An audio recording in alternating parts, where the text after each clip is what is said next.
The wine burned through Selena Cross's veins like liquid fire as she watched Charles Whitmore's lips move in slow motion.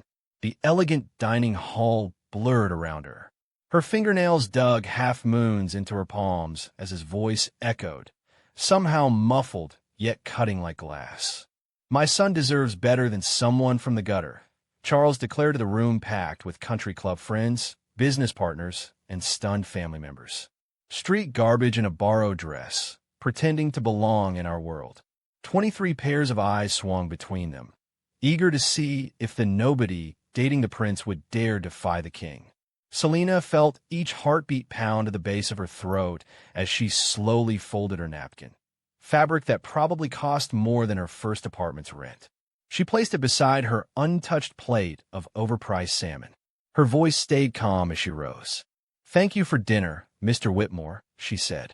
"And thank you for finally being honest about how you feel. My name is Selena. I'm 32 and a self-made entrepreneur. This is the story of how I turned your public humiliation into the most expensive lesson you'll ever learn." "Selena, don't." Adrian Whitmore's voice cracked as he grabbed her hand. She gave him a small, reassuring squeeze before letting go. "It's fine, love. Your father's right," she said quietly. "I should know my place." The smirk on Charles's face was worth memorizing, self-satisfied, like a man convinced he'd just won, certain he had finally driven away the street rat who dared to touch his precious son. If only he knew what was coming. Selena walked out of that dining room with her head high. She strode past the Monet painting in the hallway, past servants who avoided her gaze, and past the Bentley in the driveway that Charles had proudly mentioned cost more than she'd make in 5 years. She walked through the marble foyer to the circular driveway where her modest Toyota was parked. Adrian caught up just as she reached her car. "I'm so sorry," he whispered, tears slipping down his face. "I had no idea he would." She pulled him into her arms, breathing in the faint scent of his cologne mixed with the salt of his tears. "This isn't your fault," she said softly. "I'll talk to him. I'll make him apologize."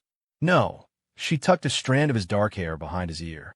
"No more apologizing for him. No more excuses. He just said what he's been thinking for the past year. At least now we know where we stand. Selena, please don't let him ruin us." She kissed his forehead. "He can't ruin what's real. I'll call you tomorrow." Adrian nodded reluctantly, and she drove away from the Whitmore estate, watching in her rearview mirror as the mansion shrank, its lights sparkling like stars she was never meant to touch. Her phone buzzed before she even reached the main road. She ignored it. It was probably Adrian's mother, Eleanor, trying to smooth things over, or his sister, Clarissa, offering awkward solidarity. They weren't bad people, just weak ones, too afraid of Charles to stand against him. Selena had more important calls to make. She voice-dialed as she merged onto the highway. "Monica, Miss Cross, it's late. Is everything all right?" Monica had worked for her for 6 years, long before the world knew who Selena Cross really was. She could read Selena's moods like a book. "Cancel the Whitmore Industries merger." A pause. "Ma'am, we're supposed to sign on Monday. The due diligence is complete. Financing is secured. I'm aware. Kill it. The termination fees alone will be—" "I don't care. Send a notice to their legal team tonight. Cite irreconcilable differences in corporate culture and vision." "Selena." Monica dropped the formal tone she only used when she feared Selena was making a mistake. "This is a $2 billion deal. What happened at dinner? He called me garbage. In front of everyone. Made it clear someone like me will never be good enough for his family or his company." "That bastard," Monica muttered. Selena heard her typing furiously. "I'll have legal draw up the termination papers within the hour. Want me to leak it to the press?" "Not yet. Let him wake up to the notice first. We'll let the media have it by noon." "With pleasure, ma'am. Anything else?" "Yes. Set up a meeting with Fairmont Corporation for Monday. If Whitmore Industries won't sell, maybe their biggest competitor will. You're going to buy his rival instead? Why not? Garbage has to stick together, right?" Selena hung up and drove the rest of the way to her penthouse in silence. The city lights streaked past, each one a reminder of how far she'd come from the girl who'd once slept in shelters and survived on free school lunches. Charles Whitmore thought he knew her, thought he'd researched enough to understand what kind of woman was dating his son. He knew she had grown up poor, that she'd worked from 14, that she'd put herself through school with grit and caffeine. What he didn't know was everything. What Charles didn't know was that the scrappy girl he once dismissed had quietly built an empire. Cross Technologies, the very company Whitmore Industries was desperately trying to merge with to survive the tech age, was hers. For the past decade, Selena had been acquiring patents, poaching top talent, and positioning her company as the undisputed kingmaker of their industry. She had hidden behind holding companies and trusted executives as public faces, carefully staying in the shadows. Real power, she had learned, came from being underestimated, letting blowhards like Charles think they held all the cards. As Selena pulled into her building's underground garage, her phone lit up. The caller ID read, "Martin Keating, Whitmore Industries CFO." She parked and answered. "Selena, I'm sorry to call so late," Martin began nervously, "but we just received notice from Cross Technologies terminating the merger agreement. There must be some mistake." "No mistake, Martin," she said evenly. "But we're set to sign Monday. The board already approved. Our shareholders are expecting." Then the board should have thought about that before their CEO humiliated me tonight. Silence crackled through the line. Then Martin whispered, "What did Charles do? Ask him yourself. I'm sure he'll give you his version. Good night, Martin." She ended the call and rode the elevator up to her penthouse. There, she poured herself a glass of scotch and stepped onto the balcony to watch the city glitter beneath her. Somewhere out there, Charles Whitmore was about to have his evening ruined.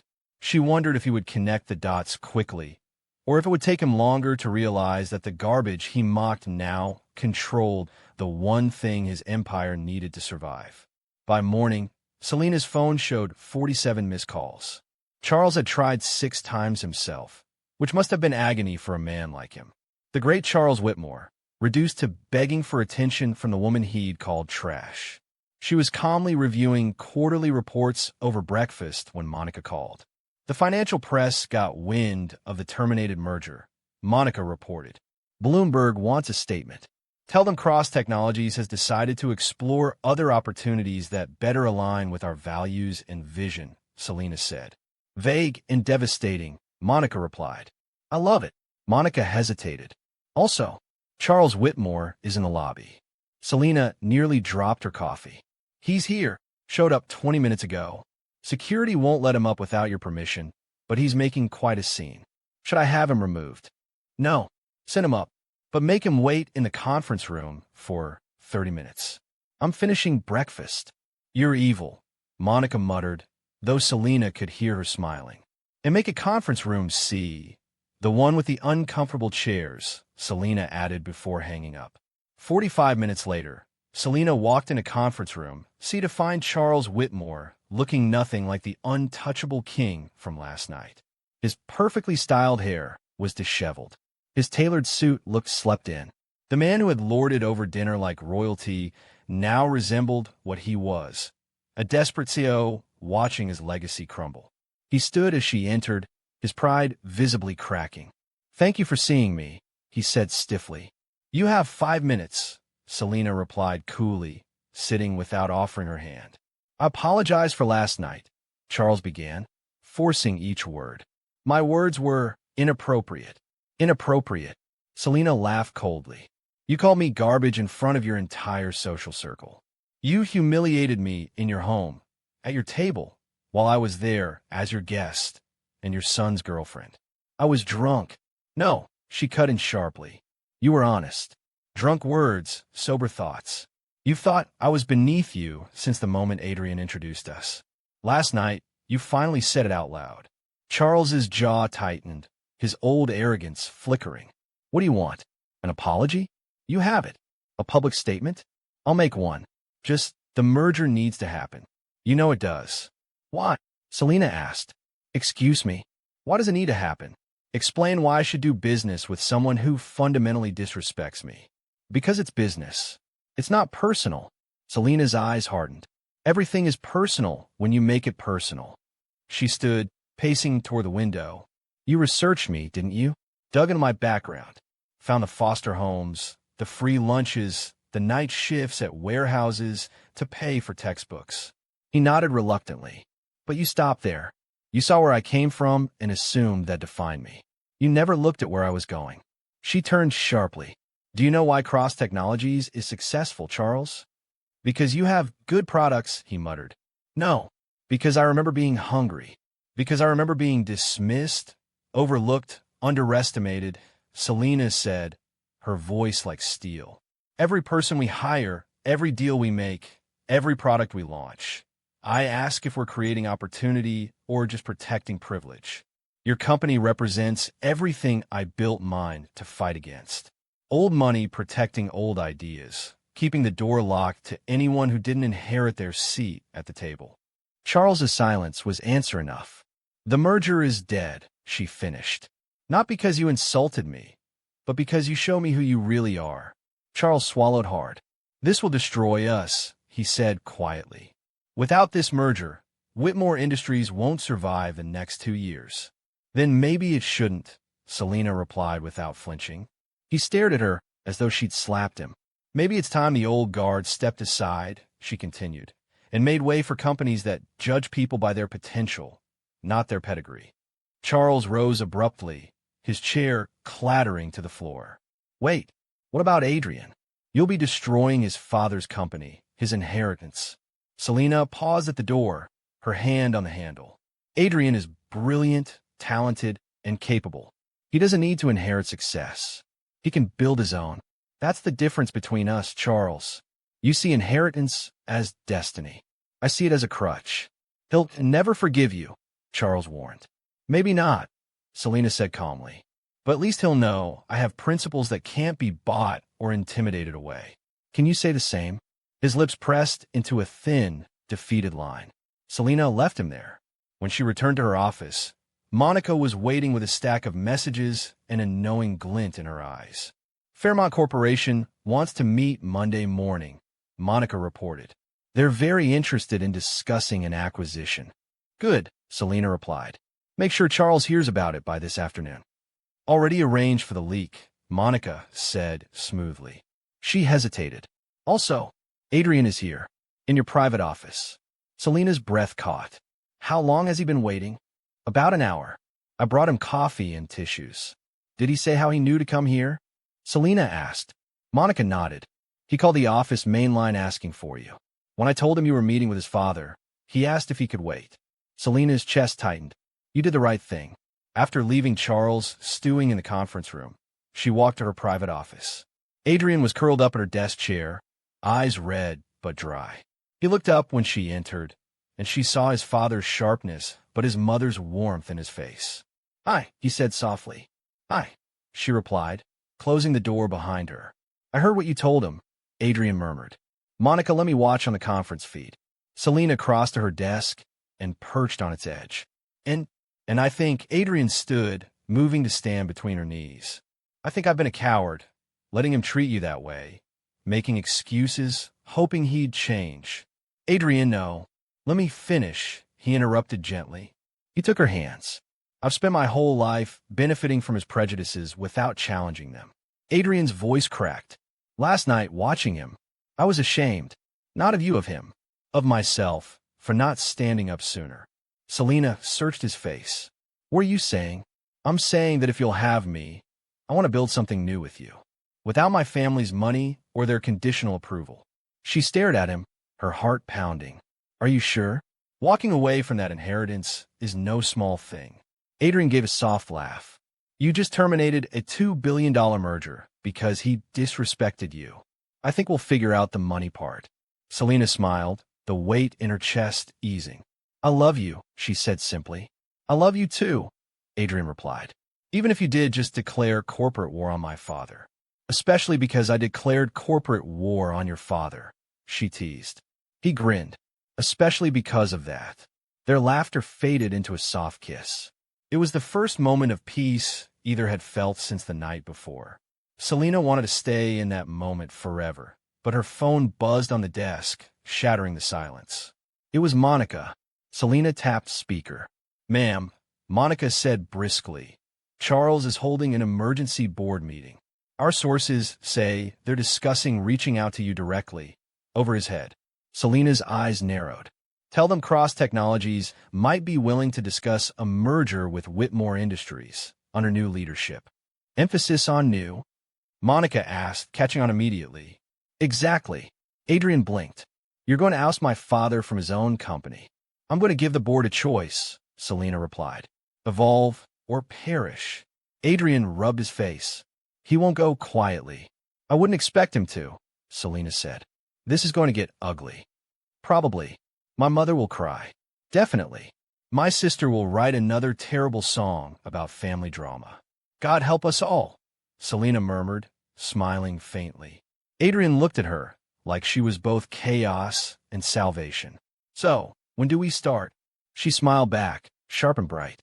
How about now? They clasped hands like two generals readying for battle. And that was how the nobody dating the prince became the queen who toppled the kingdom.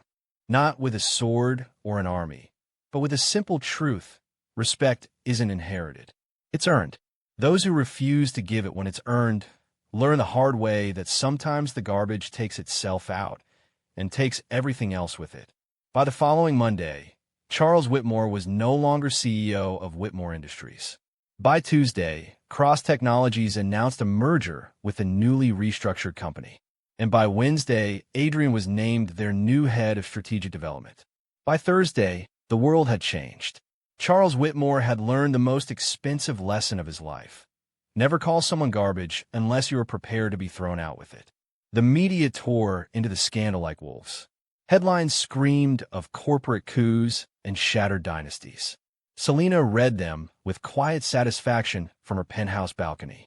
The city buzzed below her, a living monument to how far she had come. Somewhere, Charles was licking his wounds and pretending he wasn't broken. But the truth was he had lost everything. Adrian, however, was thriving. In his first week as head of strategic development at the newly merged company, he was already spearheading bold projects. His sharp mind and calm presence impressed even Selena's most skeptical executives. Late one evening, he joined her on her balcony, tie loosened, eyes sparkling with energy. They listen to me, he said, almost surprised. Of course they do, she replied, handing him a glass of wine. You've always been brilliant. You just needed to be free of his shadow. He leaned against the railing, staring at the glowing skyline. Sometimes I feel guilty, he admitted. About him? Adrian nodded. He built that company from the ground up. And now it belongs to people who will value it, not just inherit it, Selena said softly. You didn't destroy it. You saved it from rotting under pride. Adrian glanced at her. You always know how to turn blood into poetry. Selena smiled faintly. Someone has to clean up after the old kings. Weeks passed. The public quickly accepted the new leadership. Investors praised the merger as visionary. Selena stayed out of the spotlight, letting Adrian become the public face while she quietly reshaped the company structure. She insisted on mentorship programs for young employees from underprivileged backgrounds. Adrian championed them with passion. Every time she saw him talking to a young engineer about their ideas, her heart warmed. He was proving every day that greatness could be chosen, not inherited. It made her love him even more. Meanwhile, Charles disappeared from public view. He stopped appearing at social clubs. He declined interviews. His once adoring friends whispered about his collapse. Some said he had moved to Europe. Others claimed he was hiding on his estate. Selena didn't care.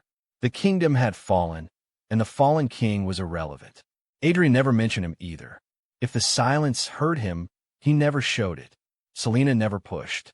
Healing, she knew, had to come on its own timeline, not hers. One chilly morning, Adrian slipped into Selena's office, holding 2 steaming cups of coffee. You're late, she teased. I was bribing the HR team with muffins, he said. That explains their smiles. He placed the coffee on her desk and perched on the edge. Do you think he hates me? Selena's smile faded. Charles. Yeah.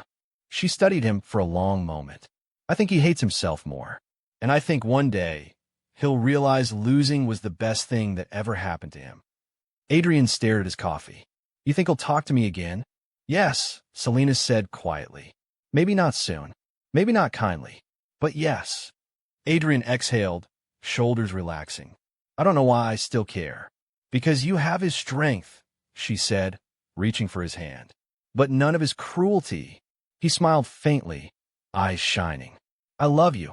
I love you too, she replied. And for the first time in days, there was no weight between them, only light. 6 months later, they were engaged. They planned a small ceremony far from the circles that had once sneered at Selena's name.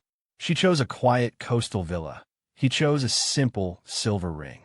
Their wedding would have no paparazzi, no stock analysts lurking behind champagne flutes. Just vows, sunlight, and freedom. Eleanor, Adrian's mother, called every week, slowly rebuilding their relationship on new terms. Clarissa sent clumsy but heartfelt congratulations. Charles, however, remained silent. His absence loomed like a ghost neither of them mentioned. One evening, Selena found Adrian on the balcony, staring at the sea of city lights. He didn't speak at first. Thinking about him, she asked gently. Yes, he admitted, wondering if he'll even come to the wedding. Selena joined him, slipping her arm around his waist. If he doesn't, it's his loss. Not yours. Adrian sighed. He always said marriage should be strategic, that it should expand the family's power. Then he should be proud, she said with a smirk. Because together, we're unstoppable. They laughed softly. The wind tangled her hair, and he tucked a strand behind her ear the way she had done for him that night in the driveway. That night, he murmured, I thought I was losing you. You almost did, she admitted. I'll spend the rest of my life making sure you never feel like you don't belong again. Selena smiled, eyes warm. I already belong, Adrian. Not because of where I came from or who I fought. Because of who I chose and who chose me. The wedding day came bathed in soft sunlight. The villa overlooked the ocean, waves crashing like applause. Selena wore a sleek ivory gown, nothing flashy, just breathtakingly hers. Adrian stood, wading barefoot on the sand, grinning like a boy. Monica cried openly. Eleanor dabbed her eyes with a silk handkerchief. Even Clarissa strummed her guitar gently, playing something surprisingly decent. But there was one empty chair near the aisle, its white ribbon fluttering in the breeze. Charles had not come. No one was surprised. After the vows, they danced barefoot under fairy lights strung between palm trees. Laughter spilled like music. The scent of jasmine drifted on the wind. For the first time in years, Selena felt utterly at peace. Do you regret anything? Adrian whispered as they swayed. Only that I didn't walk away from him sooner, she replied. Adrian chuckled softly. And yet, here we are. Here we are, she echoed, resting her head against his chest, listening to the steady beat of the future they were building. Days later, a letter arrived. No return address, just thick cream paper and Charles's unmistakable handwriting. Adrian opened it at the kitchen island, while Selena watched quietly. The letter was short. I was wrong. I see that now. Congratulations. C.W. Adrian stared at it, stunned. He wrote this. Selena took it gently and set it aside. It's not an apology, but it's a beginning. Adrian nodded slowly, eyes glassy. I'll take it. Selena smiled. Good. Because we have a honeymoon to plan, they went to Santorini, where whitewashed buildings clung to cliffs and the sea burned sapphire under the sun. They swam at dawn, wandered cobbled alleys at noon, and made love with the windows open to the sound of the waves. No boardrooms, no battles, no ghosts, just them. Adrian laughed more in those weeks than Selena had ever heard. She caught herself watching him sometimes, marveling at how love could bloom even in the ashes of war. She decided that winning meant nothing without someone to share it with when they returned. Cross technologies had flourished even more in their absence. Monica greeted them with flowers and a mountain of reports. Everything's stable, she said proudly. Investors are ecstatic. Staff morale is sky high. Also, your Minty Maya just launched her first prototype. It's brilliant. Selena beamed. Send her my congratulations. Adrian grinned. Looks like the Empire didn't need us for 2 weeks. Good, Selena said, because it means we built it right. And she meant it. Legacy, she realized, wasn't about control. It was about trust. Months passed. Selena and Adrian became a power duo, beloved by their staff. They replaced hierarchy with collaboration, privilege with opportunity. Under their leadership, the company became a model of innovation and inclusion. Journalists called them the future. Investors called them visionaries. Selena just called them happy.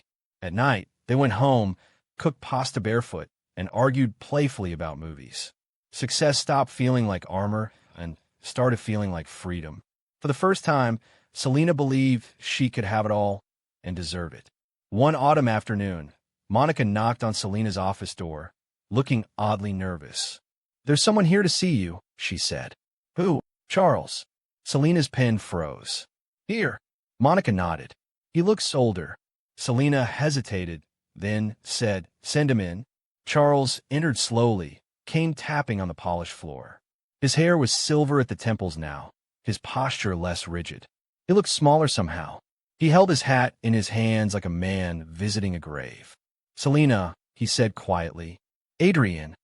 Adrian rose from the sofa, stunned. "Dad." Charles nodded stiffly. "I heard the wedding was beautiful." "It was," Adrian said carefully. "I wasn't invited." "You were," Adrian replied softly. "You just didn't come." Silence filled the office. Selena stayed still, watching. Charles's voice cracked. "I thought I would hate you forever. But I don't. I hate what I became. I forgot why I built Whitmore Industries. To build, not to crush." Adrian's eyes glistened. "Then remember it now." Charles looked at his son, something breaking in his eyes. "You remind me of your mother. Strong but kind. I never knew how to be both." "You can learn," Adrian said gently. Charles's lips trembled, then steadied. "If you let me try." Adrian nodded. "We can try." Selena finally spoke. "The company has no place for cruelty, Charles. But if you want to build, not rule, you're welcome to contribute." Quietly, Charles exhaled, as if setting down years of armor. "Thank you," he whispered. When Charles left, Adrian sank into the sofa, stunned. "I didn't think he'd ever come back." "He didn't come back," Selena said softly. He came forward. Adrian leaned against her shoulder. "I don't know what happens next." "Neither do I," she admitted, threading her fingers through his. "But for once that feels exciting." And it did. For the first time, the future wasn't a battlefield. It was a blank canvas, and they finally had the freedom and the love to paint something beautiful. Weeks after Charles's visit, the change was evident. He returned occasionally to the office, quietly mentoring young analysts instead of barking orders. He kept his head down, spoke little, and listened more. He was no longer the king demanding tribute, just an old architect helping new builders. The staff treated him with cautious respect. Selena watched from afar, surprised at how easily people forgave him once he stopped pretending to be untouchable. Redemption, she realized, wasn't dramatic. It was slow, humble, and quiet. Adrian, meanwhile, flourished even more. He thrived as a leader, but he never became arrogant. He listened, he encouraged, and he lifted people up. One afternoon, Selena found him sitting on the floor of the design lab, surrounded by interns, all laughing as they brainstormed. He looked up at her with that boyish grin, and she thought, "This is why I fought. Not to win, not to destroy, to make space for men like him, brilliant, kind, unafraid to share the spotlight." Her heart swelled with pride. Their personal life bloomed alongside the company. They moved into a sleek townhouse with sunlit rooms and a small garden where Adrian planted wildflowers. Selena filled the shelves with books and framed photos of their team like family. Evenings were sacred. No work talk, just cooking, music, and laughter. Sometimes Adrian played piano while Selena read on the rug, her head on his knee. She found peace in these small rituals. For once, her life wasn't a battle. It was a home. Eleanor began visiting often, usually with home-cooked meals. She and Selena formed an unexpected friendship. "I was wrong about you," Eleanor confessed one night over tea. Selena smiled. "So was everyone." "Not Adrian," Eleanor said softly. Selena's eyes warmed. "No, not Adrian." Clarissa, meanwhile, wrote a new song. Not about family drama, but about starting over. It went viral online. Adrian teased her relentlessly, but secretly he played it on repeat. Their fractured family was stitching itself back together, one quiet thread at a time. One crisp autumn evening, Selena and Adrian walked through the city hand in hand. They passed the country club, where Charles had once humiliated her. The grand building glowed like a relic of another life. Adrian slowed, glancing at her. "Does it still hurt?" he asked. Selena looked at the gilded windows and shook her head. "No. That night made me who I am." "And who is that?" She smiled. "Someone no one can ever call garbage again." Adrian kissed her knuckles. They wouldn't dare. Months later, Selena stood on stage at an industry summit, accepting the Innovator of the Year award. The hall roared with applause. Adrian stood in the front row, beaming. Selena's voice didn't shake as she spoke. "I was once told I didn't belong in rooms like this, that I was street garbage in a borrowed dress. But the truth is, no one gets to decide where you belong. You do." The crowd erupted. Somewhere in the back, she saw Charles clapping. She gave him the smallest nod. He returned it. After the ceremony, Adrian found her backstage.